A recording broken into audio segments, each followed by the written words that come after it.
Welcome to the Craft to Career podcast with Elizabeth Chappell, where every week we dive into how you can turn your craft into a successful career.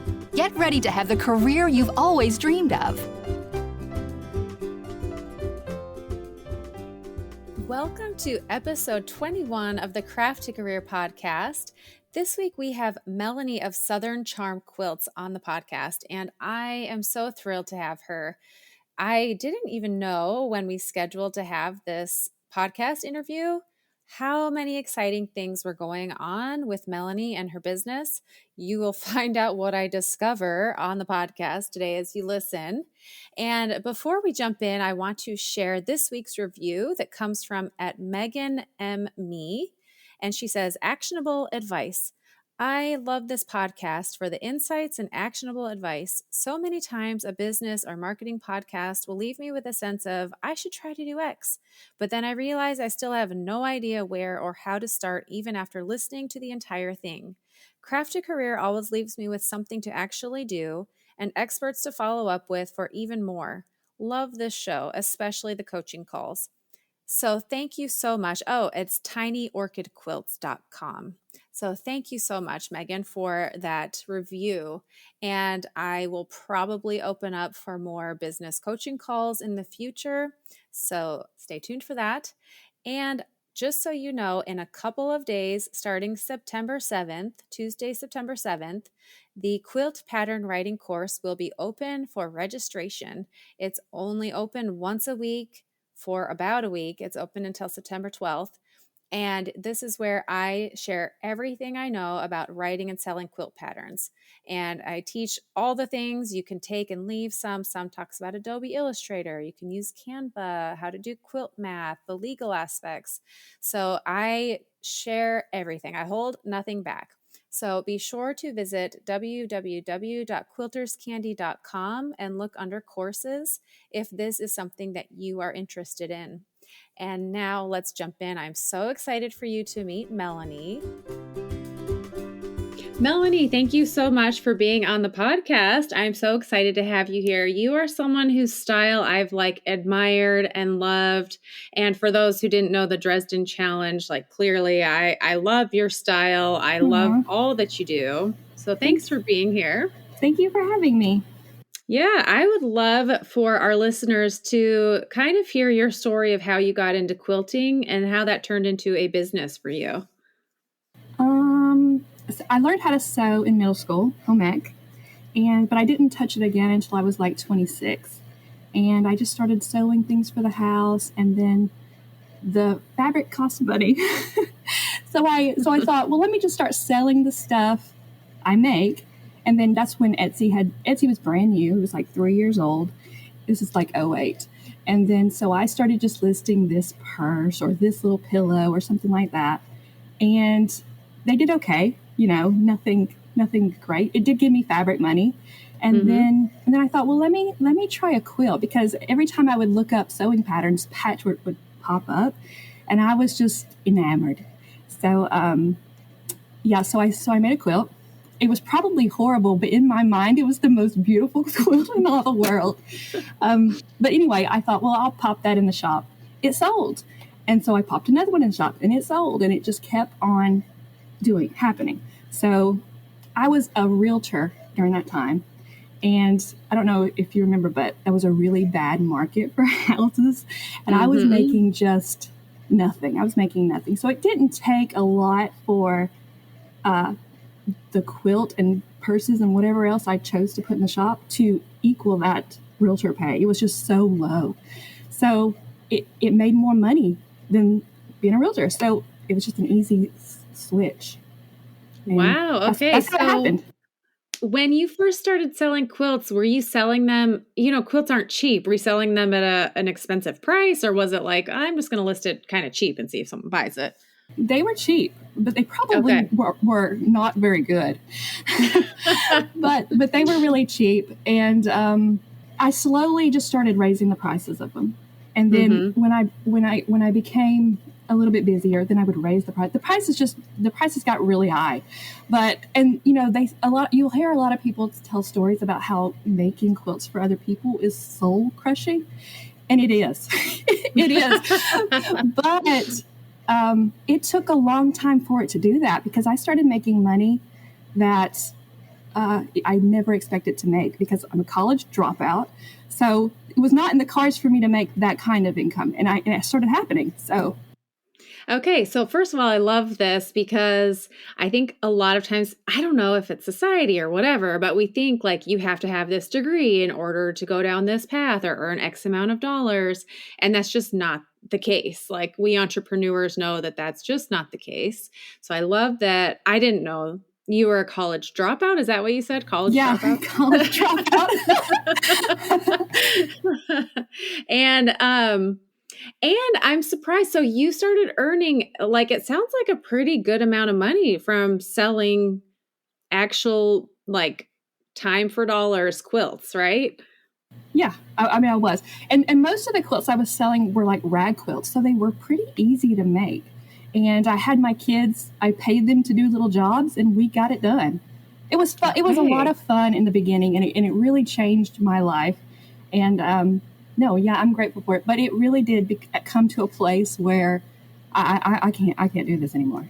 And there was also a moment, like I want to say like 6 years in, so around 2014, 2015, Etsy kind of exploded and became just full of stuff. So I was no longer one of 50 quilters making quilts. Then I was like one of thousands, and it just kind of pulled the rug out under my feet.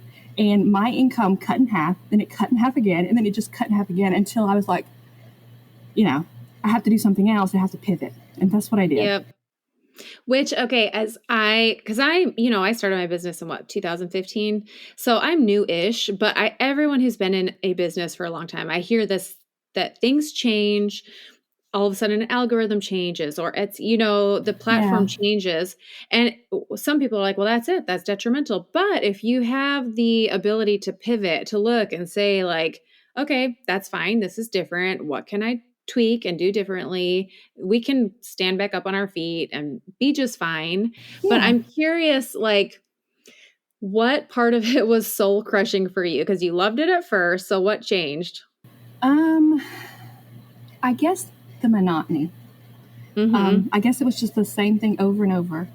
And quilting is my hobby. I love quilting. And I want to make the quilt I want to make in the fabrics I want to make it. And I want to choose everything. I don't want to be told what to do. I don't want to be a deadline. I don't want people fussing at me because their order didn't come in time. There's just so many things that were not working out. But I still dabble with it because it's nice to get this huge chunk of income or a huge chunk of, a little money so that I can, fill in from gaps on other income streams. Yeah. I've actually never sold one of my quilts. So this has me thinking like, maybe I will sell one. We'll see. Where are we going to put all these quilts? Like I make quilts all the time. Where am I going to put them all? I had someone ask, what do you do with all those quilts? I'm like, you don't want to know. Like every little nook and cranny. Yeah. Okay. Your style is lovely. And I'm biased because I feel like our styles are somewhat similar. But did you always have that style? Has it evolved? Like, how did you narrow down your look? Definitely was, a journey because when I first started quilting, I just picked a fabric that I thought was pretty and colors didn't matter. Style didn't matter. Nothing mattered. This fabric is pretty. I'm going to use it. But over time, I started realizing that there was just certain quilts that I liked more. And it was because I was using a certain color palette. And then I just started exploring color palettes. And it just it just became my own style. So, yeah. If you had to describe your style, both the colors and just like the look and feel of it, how would you describe it? Well, I like everything to be a little scrappy looking. So I like to use a lot of fabrics. I like my color palettes to be kind of earthy or desert. I always call them deserty, muddy prints. So I will veer off from these color palette, like throw in this color over here sometimes. But the base color is almost always peach. Peach is my favorite color, so peach is in almost every single one of my quilts. I love it. And I can see, the listeners won't see, but you've got a wall of fabric behind you. Yeah. That was one of my pivoting. So I, have a fabric shop now. Okay. Which is a fun story about how that came to be, if you want to hear that. Yes, please do tell. Okay. All right. So when I was looking for other ways of earning money, so the goal is to make quilts every day. That's the goal. And anything I got to do to be able to do that, I'm willing to try. So, okay. So I started, since I had more time on my hands, I started blogging more. And I would write posts about every single quilt I would make. And then I would get questions about them, about fabric and stuff. So I started linking to all the fabric that I used in the quilt. So if I used it in a quilt, it was linked. I still do that today, by the way. But it takes a lot of time. So I started dabbling into affiliate links. So if I linked to a fabric, it would be to a shop that would give me, 4 cents on the dollar. So, which is nothing with money. Mm-hmm. It's never going to be a large amount of money, earning money that way. But what it did give me was like a measuring stick to know how many people and how much they were spending at the fabric shops I linked to. And then it just became like a siren went off in my head. Hello, you should have a fabric shop. So that's how that came about. I love it. Like, that excites me. That was it interesting for you to see the numbers of like, okay, this one is doing way better than this one. Yeah. And which ones did better if you were to look back and kind of summarize like, well, these colors did better or this pattern did better? Are there things that you can see? It didn't really tell you like which fabric they were buying. It just tells you they're buying fabric. Okay. So I just knew that people were taking my recommendations, and that was just it was what I needed, and it was exactly the place I needed to pivot to, because the fabric shop has really just saved me. Yeah. Tell me more. How has it saved you? It allowed me to cut back. Or not cut back, because the quilting side of my business where I made quilts for people, I was able to stop doing that. That did come back a little bit, but I was able to, like, I'm in control of it. So not going to make this quilt for you, not going to make this quilt for you. I have a limited amount of quilts I can make for people, and also be building up the fabric shop. So one day I can just completely move to the fabric side of my business and stop making quilts. Okay. So your dream then is to eventually get to a point where you're not making quilts for anyone. You're doing a full-time online fabric shop, right? Not like a store that people pop into. Is that right? Yeah, it's online. And I'm not taking orders anymore for quilts. So we're pretty much, ready to go. I've just got to fill some orders that I still have left hanging over my head. Okay. How do you manage the time? So, okay, I have so many things I want to ask and chat about. One, okay, you mentioned this to me. Your husband was able to quit his job and is now supporting this business. Is that right? Yeah. So about a year into the fabric shop, I was really, really busy. But I was handling it, but it was constant. And, it wasn't really at a place for me to bring him on, honestly, but he was in a job that was soul crushing for him. So it was just like, well, let's just take this risk. And if worst come to be, he goes back and gets another job. So that's what we did. And it did work out, because he could cut the fabric and I could focus on quilt patterns and, marketing, stuff like that, and continued making quilts, for samples for patterns. I spent a lot of time doing that. Yeah, because it does take time. Do you have anyone else? Is it just you and your husband, or do you have other employees? No, just me and my husband. Okay, that'll be around the corner. There will be some more people. So this is exciting. So when you buy fabrics wholesale, is there one particular company that you generally buy from, or because you like scrappy, do you try and do a big variety of companies? Yeah, I think we started out. Art Gallery was a really easy company. There was no minimum. It was just easy to do. So we started out with Art Gallery, and then Moda was a pretty big deal, because they didn't just let anybody buy their fabric. Well, we had to jump through hoops. So we did that. You had a minimum, but you were allowed to space it out. So I could order pre-orders for June, pre-orders for April, and we're in the year before. So it wasn't as bad as I thought it was going to be. Yeah, it's interesting. Back when I was doing the subscription boxes, opening up wholesale accounts with different companies. Like some would have a rep. I think Moda, do they still have a rep where you have to meet with them? And yeah. It's very interesting how each company is very different. So shout out to Art Gallery Fabrics for the ease of being able to just buy. Yes. So this is pretty major. You have a book that's coming out, which I just purchased. I'm so excited to get it. Yeah.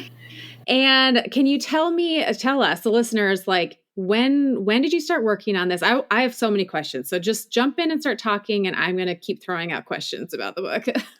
Okay, the book. Okay, so this is how the book started. So last year, 2020, I wrote a quilt pattern called Anthology, which ended up being a really bestseller in my shop. But it was a sampler quilt, so it has a bunch of different blocks going on. And there was 2 blocks in the sampler that I was just loved. I loved them. And I knew when I made them that first time that I wanted to have a whole quilt with them. So in the back of my head, when I'm done with this next year, I'm going to write quilt patterns for these 2 blocks. I'll just repeat the block over and over and over in each of the patterns. But because I had already released them in the other quilt pattern, I felt like I should probably combine them into one pattern, like a 2-for-1.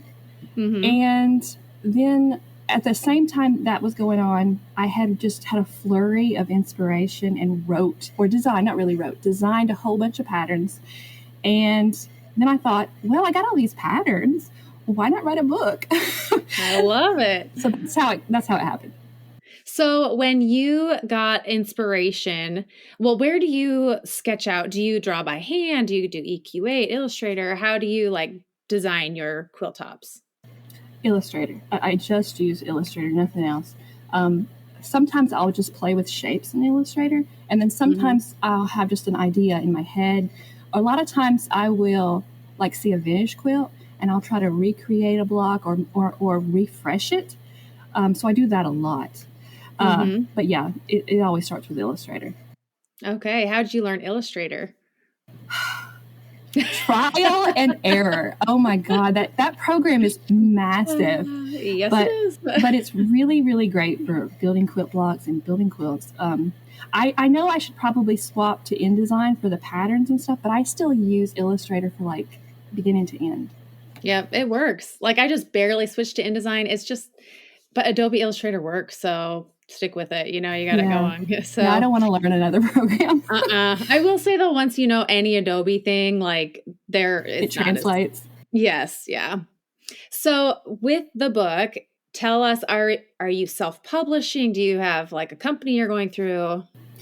I'm self-publishing. I don't think I even thought to seek out a publisher. I knew from the very beginning I was going to self-publish because I don't know if you've seen any of my quilt patterns, but they're not, most of them are not those little small quilt patterns. They're already little booklets. So they're 8.5 by 11 booklets.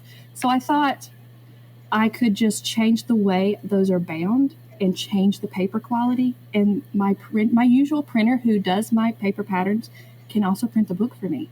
I was a little nervous about it, but I thought worth a try. So that's what I did. I just changed the binding on the booklet and thickened up all the paper. And it's actually, I can see it. It doesn't have a cover yet, but it's wire bound. It's really thick paper.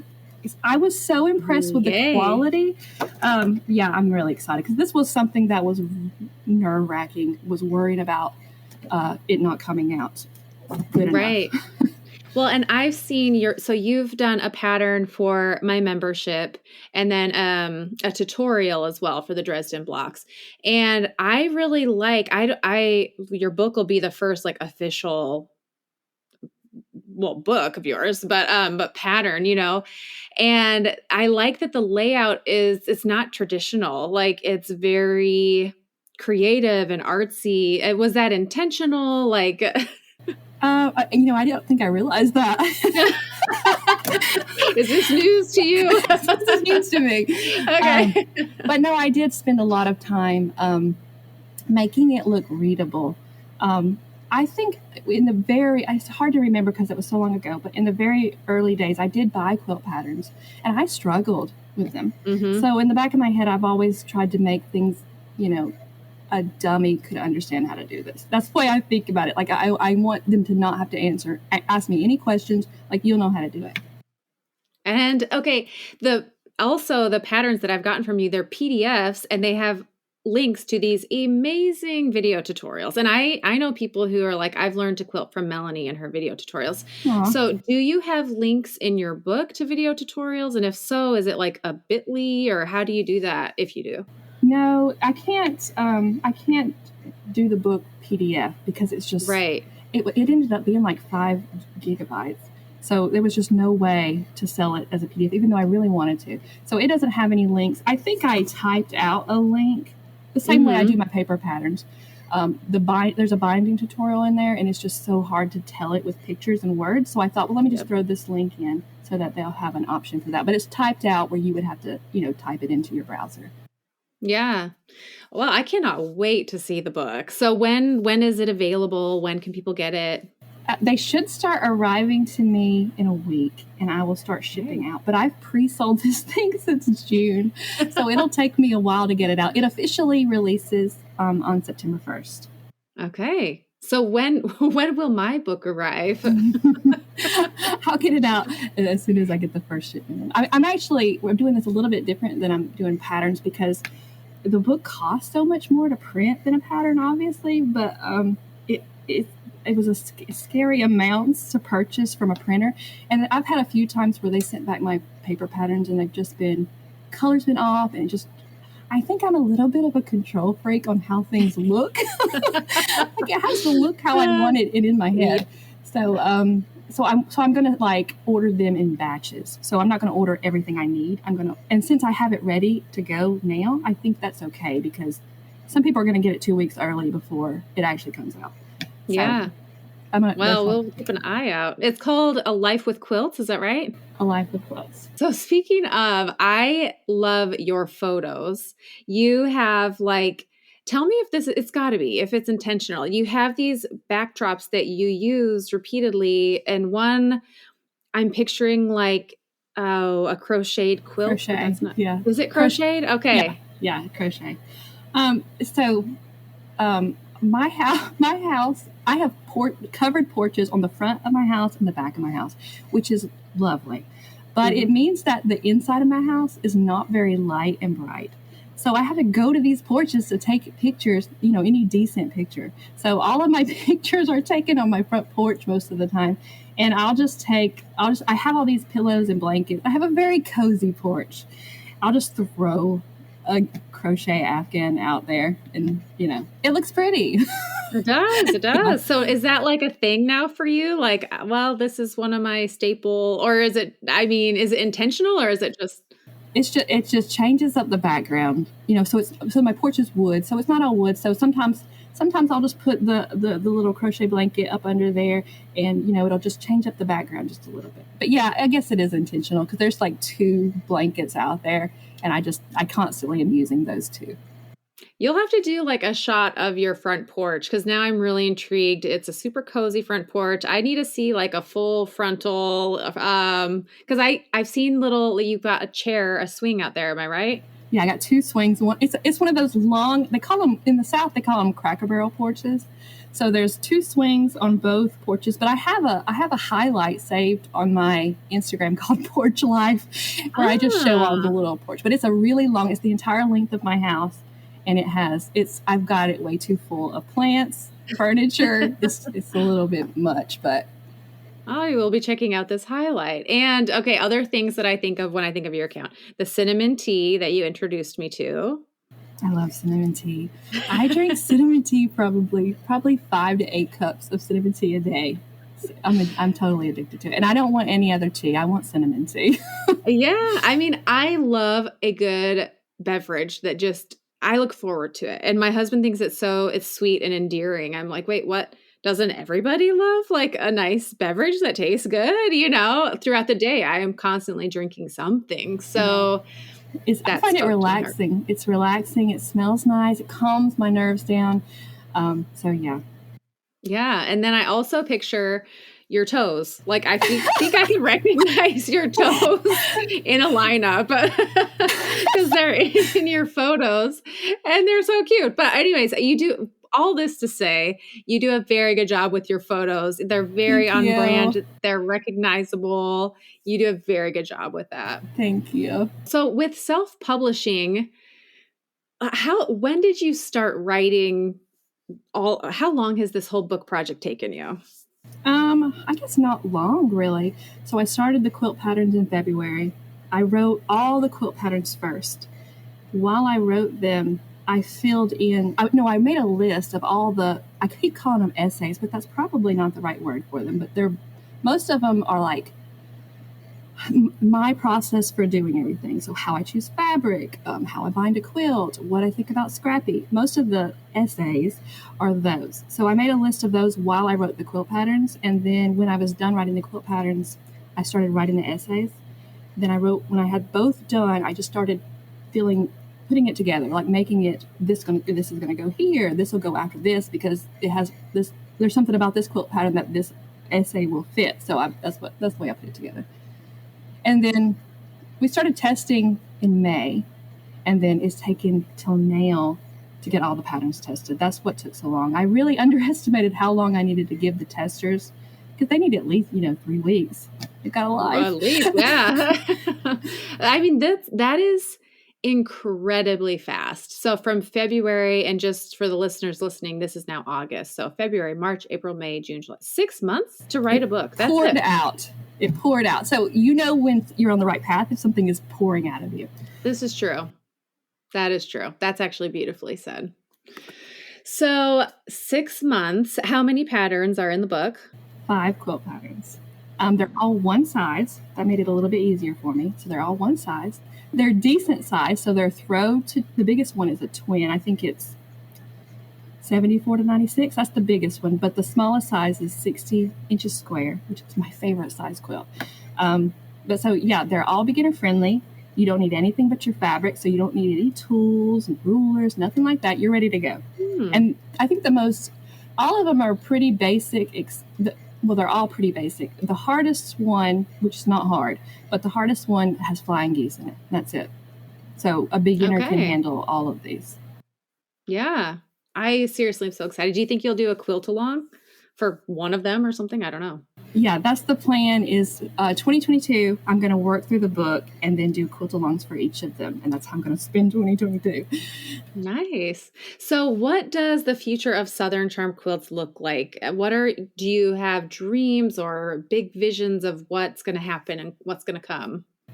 I do. Did you see my announcement on Instagram? No. Okay. So I've designed a fabric line. What? Yes. Okay, tell me more. I'm so absolutely just crazy excited. Like my hands are shaking. I'm so excited. But here's the thing. I'm not going to be with a company. I like doing it by myself. I am digging this. I like this about you a lot. So tell me more. I know I haven't seen this, so tell me everything. Okay. All right. So last November, so 2020 November, I was just feeling stressed, and I get like that sometimes. And I saw something pop up. I don't know if it was YouTube or Instagram, but this girl was showing how to use her iPad in drawing. I think it was Tila Tuesday. Her business is Tila Tuesday, I think. And so I downloaded the Procreate app on my iPad. I bought myself a pencil, and I thought, well, this is how I'm going to de-stress. And I just started drawing. By spring, I had all these little drawings, and I already knew how to use Adobe Illustrator to put them into repeats. So I just started playing. This was just pure playtime.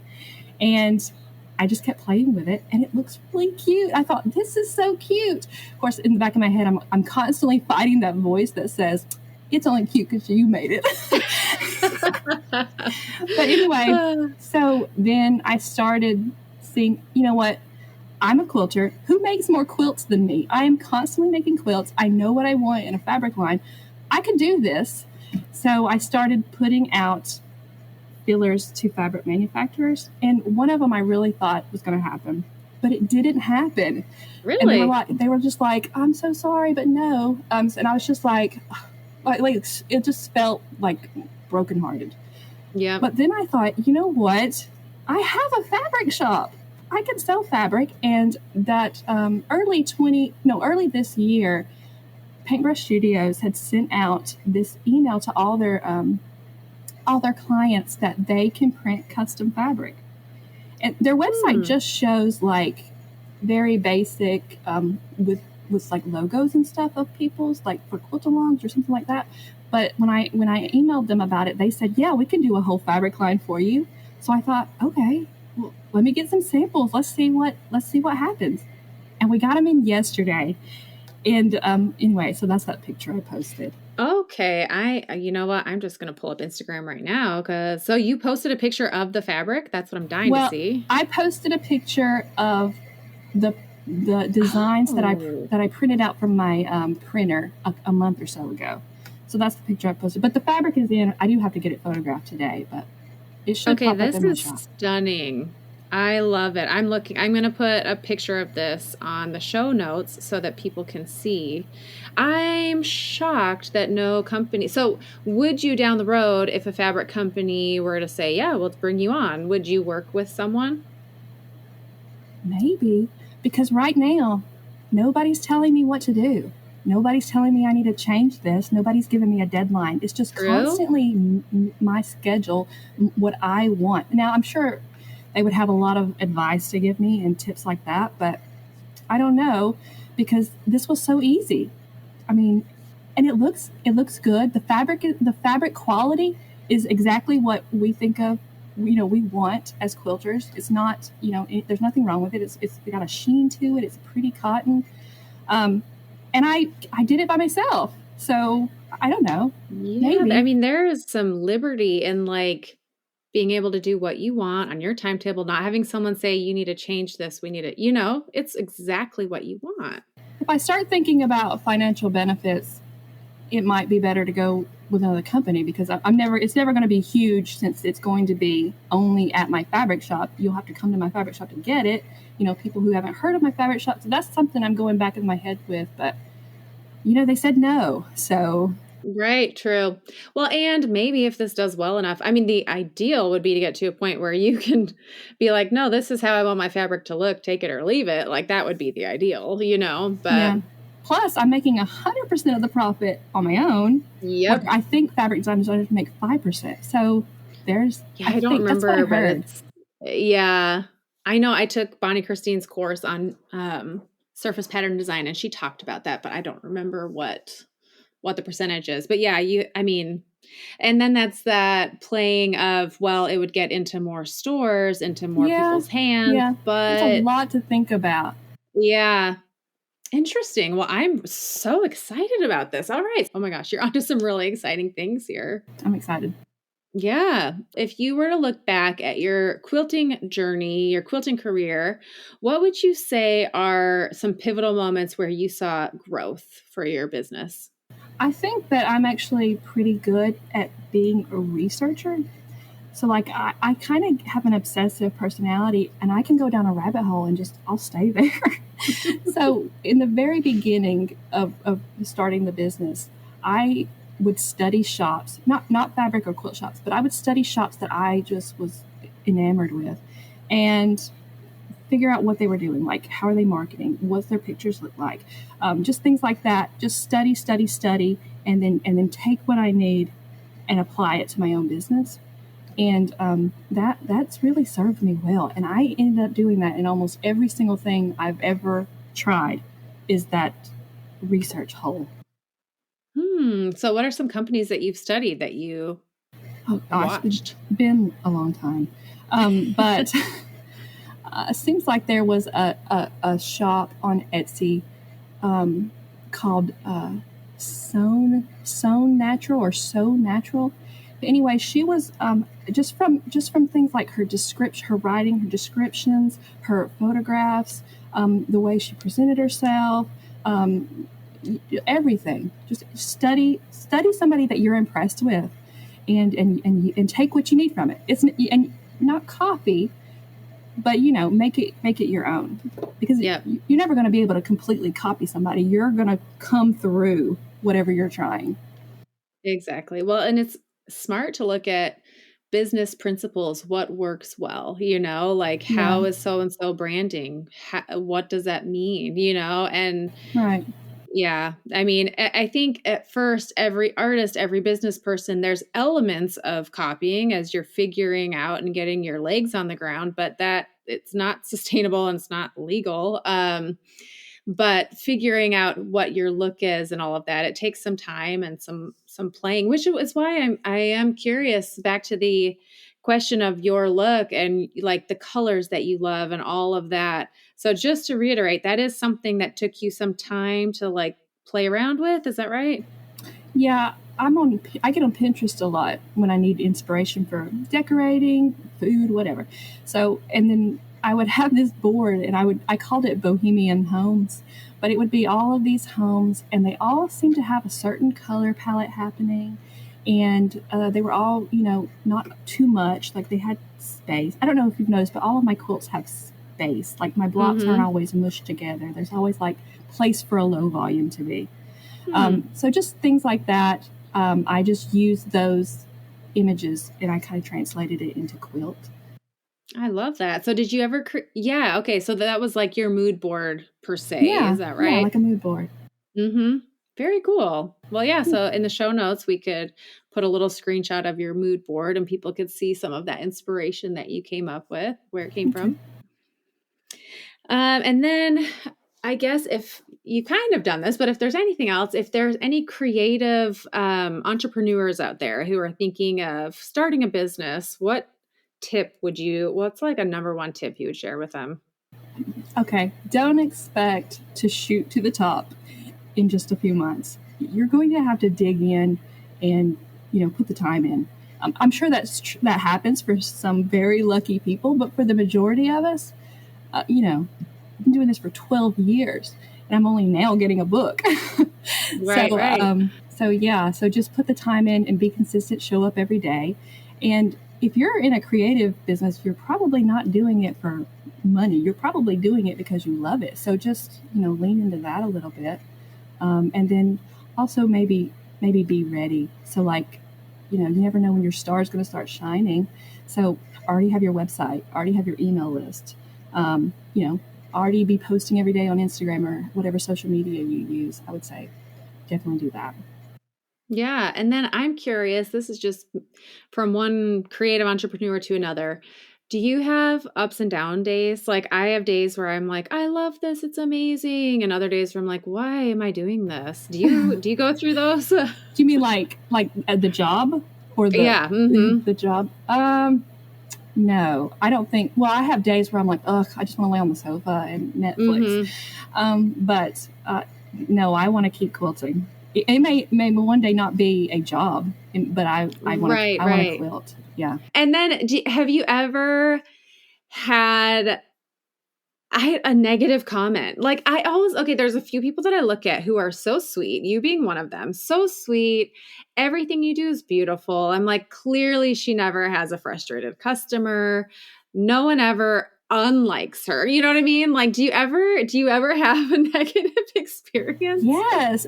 Okay. So you brought up my feet in the pictures. I've had people email me and tell me that my feet disgusted them. And I was like, what the heck? Wow. Okay. I've definitely had some negative things happen. And then, so that was a main one that just was like, what is wrong with this person? It's feet.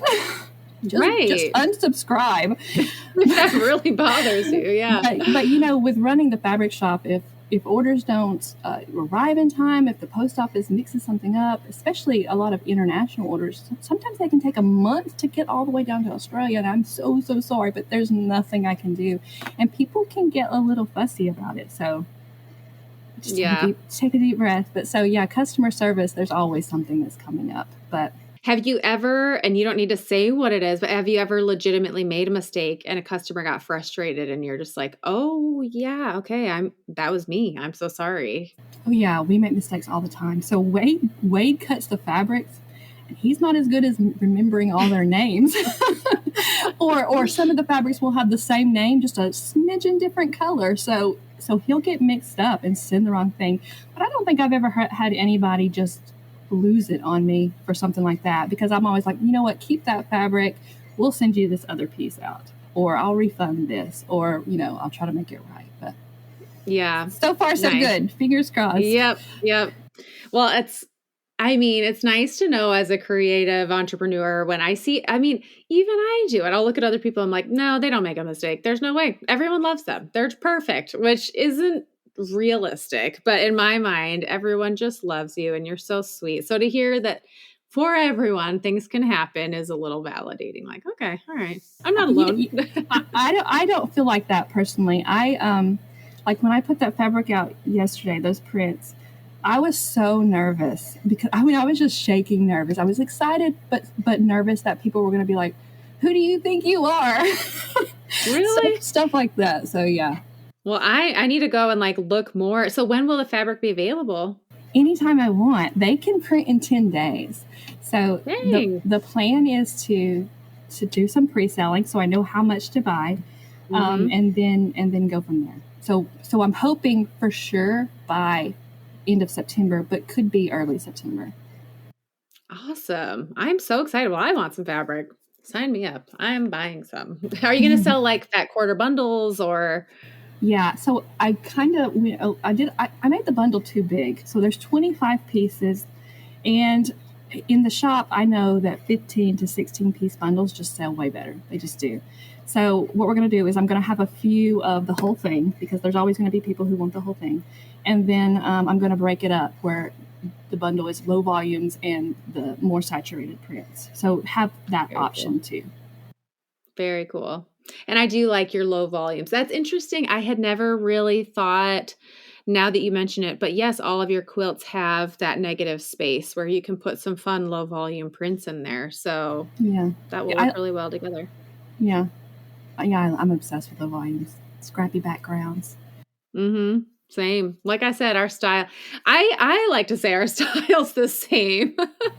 I love your style. So I would. Thank you. Anyways. Yeah. So, okay. To wrap it up, I have some rapid fire questions and I'm trying to get better at just asking and not inserting my own answer to these. So let's give this a go here. Okay. All right. If you could live anywhere in the world, where would it be? I would want to live in Isle of Skye, Scotland. We went there in 2018 and I just fell in love with the landscapes, the people, the culture. Just, I could live there. There's sheep wandering everywhere, not fenced in. I could be a sheep farmer and then make quilts. I love it. Yeah, we are soul sisters. Okay, what is your favorite quilt block? I would say my favorite is Bear Paw, but some days it might be Dresden or Sawtooth. Those 3 blocks I really, really love and show up in a lot of my quilts. What is a book that you've read recently? I read constantly, so I read every single day.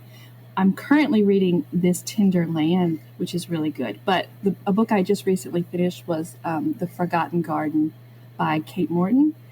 It's so good. It's mysterious. Yeah, it's good. Although I like a list. I like depressing books, so fair warning. Fair enough. You should make a list, though. It'd be fun to see all the books, that you read. Are you a morning person or a night owl? I'm a night owl that really wants to be a morning person, but it's never going to happen for. Yeah, you and me both. Okay, if you had one superpower, what would it be? Can I make up a superpower? Yeah. Okay, I don't like getting ready. I don't want to blow dry my hair. I hate all that. I want to snap my fingers and be photo ready. Oh, that's awesome. Okay. Well, thank you, Melanie, for being on the podcast. You are just a gem, and I'm excited for people to see your new book that's coming out, see your fabric line, and just watch as your business continues to grow and grow. Thank you. Thank you for inviting me. Well, that was so much fun. Melanie, thank you for being a guest on the Craft to Career podcast. Wow, I just had no idea that you had your own fabric line coming out, the book I knew about, but so many exciting things for you. I cannot wait to see as your business continues to grow. And thank you for just being so candid and sharing about your growth, how you started, what's been your biggest growth moments and takeaways. So I really appreciate that. Thank you so much, Melanie. If you enjoyed this episode of the Craft to Career podcast, be sure to subscribe and leave a review. I love hearing what things are resonating with you as listeners. And every week I like to read a review and give a shout out to people who leave a review. So go ahead, leave a review. If you're really loving this episode, take a screenshot and share about it on social media. Let people know what's being talked about. You can share about Melanie and her fabric and the things that you heard on this episode. So I will see you next week on the Craft to Career podcast. Until then, take care.